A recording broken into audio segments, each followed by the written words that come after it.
Introducing MRG's new editor, Akhil. Full പേരെന്താ? Binoy. Akhil Binoy. Let's go. Big W. എല്ലാവരും ഒരു big W കൊടുക്കുക. അഖിലിന് ഒരു ബിഗ് W കൊടുക്കുക. ഞാനൊരു കാര്യം പറയാം. അതിന് മുന്നേ ആദ്യത്തെ അഖിലിന്റെ കാര്യം പറയുന്നതിന് മുന്നേ തന്നെ കുറച്ച് ആൾക്കാർക്ക് ബിഗ് ഷൗട്ട് ഔട്ട് കൊടുക്കാറുണ്ട്. അഖിലിന്റെ അതേ ലെവലിൽ അത്രയും എക്സ്ട്രീം പ്രോ ആയിട്ടുള്ള എഡിറ്റേഴ്സ് കമ്പീറ്റ് ചെയ്തു. ഭയങ്കര ഒരു മത്സരമായിരുന്നു. സത്യം പറഞ്ഞാൽ അത്രയും സ്കില്ലഡ് ആയിട്ടുള്ള എഡിറ്റേഴ്സ് ഇവിടെ വന്നിട്ടുണ്ട്. 13 പേരാണ് ഇവിടെ വന്നിട്ട് എഡിറ്റർ ആകുമ്പോട്ട് മത്സരിച്ചിട്ട് പോയത്. ഓക്കെ, അപ്പം അതിന്റെ അഖിലിനെ സെലക്ട് ചെയ്യാൻ കാരണം എന്ന് വെച്ചാൽ അഖിലിന്റെ സ്കിൽസ് തന്നെ. പക്ഷെ അഖിലിന്റെ അതേ സ്കിൽസ് ഉള്ള വേറെ 2 പേരും കൂടെ ഉണ്ട്. ഞാൻ ഈ 13 പേരിൽ നിന്ന് 3 പേരെ ഞാൻ സെലക്ട് ചെയ്തിട്ട് അതിൽ നിന്നാണ് അഖിലിനെ സെലക്ട് ചെയ്യുന്നത്. ഓക്കെ, അപ്പം നിന്റെ ലെക്ക് ഭയങ്കര ലെക്ക് എന്ന് പറയാൻ പറ്റില്ല, നിന്റെ സ്കില്ലും കൂടിയും കണക്കിലെടുത്തിട്ട് തന്നെയാണ് നിരത്തിയിട്ടുള്ളത്. അപ്പം ഓക്കെ, ബിഗ് ഷൗട്ട് ആദ്യം തന്നെ ബിഗ് ഷൗട്ട് ഔട്ട് പറയാനുള്ളത് super FC. Big shout out super FC. Extremely skilled ആണ് ആള്, നല്ല സ്കിൽഡ് ആണ്.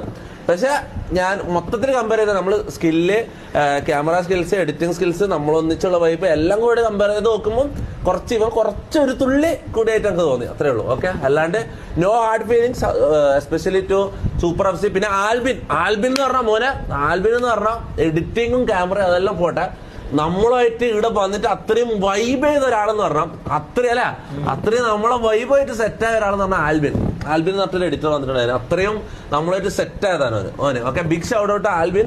പിന്നെ പറയാ, പിന്നെ ഇവർ രണ്ടുപേർക്കാണ് മെയിനായിട്ട് ഷൗട്ട് ഔട്ട് കൊടുക്കാനുള്ളത്. പിന്നെ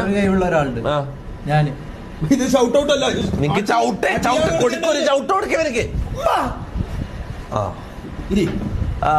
കൂടി അറിയാനാ പറയുന്നത്. അത്ര വലിയ സാലറി ഒന്നുമല്ല, നിങ്ങൾ അങ്ങനെ വിഷമിക്കണ്ടായില്ല, നിങ്ങൾക്ക് ഇനിയും നല്ല ഓപ്പർച്യൂണിറ്റീസ് കിട്ടും. ഓക്കെ, എന്തായാലും 1 lakhന്റെ താഴെയാണ്. ഓക്കെ, 5 ഓക്കെ, 1 lakh 1 ലക്ഷത്തിന് മുകളിലൊന്നുമില്ല സാലറി. ഓക്കെ, അത്രയും മനസ്സിലാക്കിയാൽ മതി. അപ്പൊ introducing Akhil Binoy to MRG. അപ്പം എന്താണ് എന്നിട്ട് എന്താ തോന്നുന്നത്? നീ എന്താ വീട്ടിൽ എനിക്ക് വീട്ടുകാരെ കുറിച്ച് മാത്രം, വീട്ടുകാരെ കുറിച്ച് മാത്രമേ സംസാരിക്കാനുള്ളൂ കേട്ടോ. ഇവനെ കണ്ടതിൽ ഇവനുമായിട്ട് എനിക്ക് അട്രാക്ട് ആകാൻ മെയിൻ കാരണം എന്ന് വെച്ചാൽ ഇവൻ വീട്ടുകാരെ കുറിച്ചാണ് മെയിൻ സംസാരിക്കട്ടോ. ഇപ്പം വീട്ടിൽ വിളിക്കണം, വീട്ടിലിറക്കണം, വീട്ടുകാരാണ് ഇവന്റെ മെയിൻ.